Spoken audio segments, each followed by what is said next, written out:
Hamas और Israel के cease fire का सेकंड चरण का पेंच फंसता हुआ नजर आ रहा है। जी हाँ, ये बड़ी अपडेट गाजा और हमास की तरफ से निकल कर आ रही है और इजराइल की तरफ से निकल कर आ रही है। आप सभी को पता है कि हमास और इजराइल का जो सीज फायर था वो अब समाप्त हो चुका है और अब सेकंड चरण की बात होनी थी, लेकिन ये पेंच फंसता हुआ नजर आ रहा है। दोनों ही तरफ से कुछ ऐसी प्रतिक्रियाएं दी गई हैं, अगर इन्हीं मांगों पर अड़े रहे दोनों तरफ से तो ये सीज फायर का जो सेकंड चरण का पेंच है वो फंस सकता है।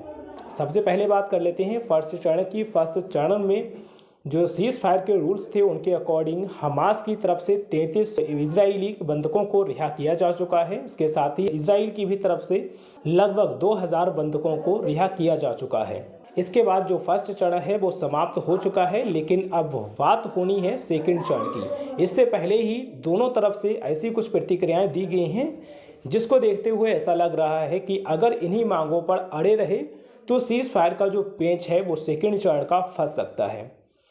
सबसे पहले बेंजामिन नेतन्याहू जो इजराइल के प्रधानमंत्री हैं, उन्होंने कुछ ऐसी मांग कर दी है हमास से जिसको हमास ने सिरे से साफ इनकार कर दिया है।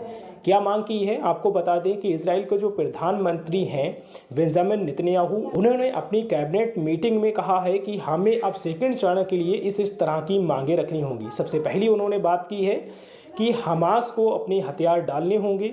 दूसरी मांग उन्होंने कहा है हम इस तरह की रखेंगे कि हमास को गाजा छोड़कर जाना होगा।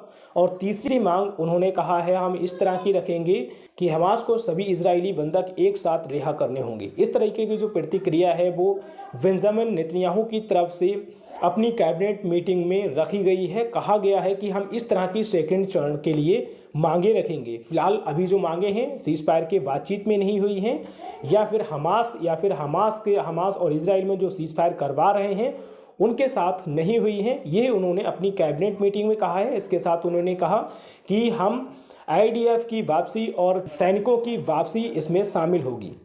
इसके बाद हमास की भी प्रतिक्रिया सामने आ गई है। हमास ने पहली और दूसरी शर्त को सिरे से ही नकार दिया है, साफ मना कर दिया है।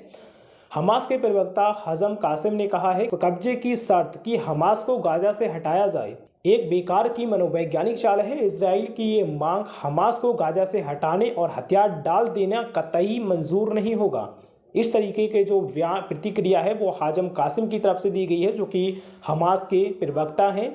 गाजा पट्टी के भविष्य को लेकर कोई भी फैसला राष्ट्रीय समिति से ही लिया जाएगा।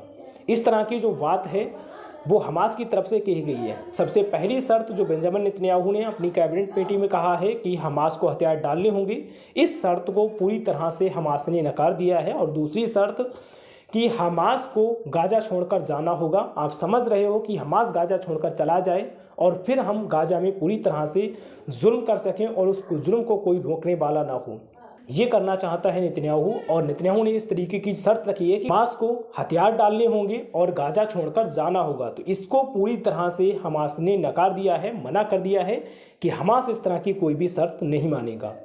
इसके बाद दूसरी शर्त आती है जो यहाँ पर बेंजामिन नेतन्याहू ने कही है कि हमास को सभी इजरायली बंधक एक साथ रिहा करने होंगे। इसको लेकर भी हजम कासिम ने कहा है कि हम एक साथ सारे बंधकों को रिहा कर देंगे, लेकिन ये तभी संभव है जब इजराइल हमारी सभी मांगों को मान ले। अगर इजराइल स्थायी युद्ध विराम समझौते को मान ले, गाजा को पूरी तरह से खाली कर दे, तभी ये संभव हो सकता है कि हम सारे बंधकों को रिहा कर देंगे। ये जो हमास के प्रवक्ता हजम कासिम है उन्होंने कहा है। फिलहाल यहाँ पर जो इजराइल की तरफ से पहली और दूसरी शर्त रखी गई थी उसको तो साफ ही इनकार कर दिया है। और उसके बाद जो तीसरी शर्त थी कि हमास को सभी बंधक एक साथ रिहा करने होंगे, इसको लेकर हजम कासिम जो हमास के प्रवक्ता है उन्होंने एक बार कहा है कि हाँ हम ये शर्त मान सकते हैं, लेकिन इस बेस पर जब इजराइल हमारी सभी शर्तों और मांगों को पूरा कर देगा, गाजा को पूरी तरह से खाली कर देगा और इजराइल स्थायी रूप से युद्ध विराम समझौते को मान लेगा, तब हम इस शर्त को मान सकते हैं, एक साथ सभी बंधकों को रिहा कर सकते हैं। तो ये जो प्रतिक्रियाएं हैं दोनों तरफ से दी गई हैं। अगर इन्हीं शर्तों पर इजराइल भी अड़ा रहा तो शायद ये सीज फायर का पेंच फंस सकता है, लेकिन फिलहाल अभी सीज फायर के दूसरे चरण को लेकर कोई बातचीत नहीं हुई है। बातचीत अब तक हो जाना चाहिए थी, लेकिन किसी कारण से नहीं हो पाई है। फिलहाल खबर ये निकल कर आ रही है कि 25 तारीख तक सेकंड चरण के सीज फायर को लेकर बातचीत शुरू हो जाएगी।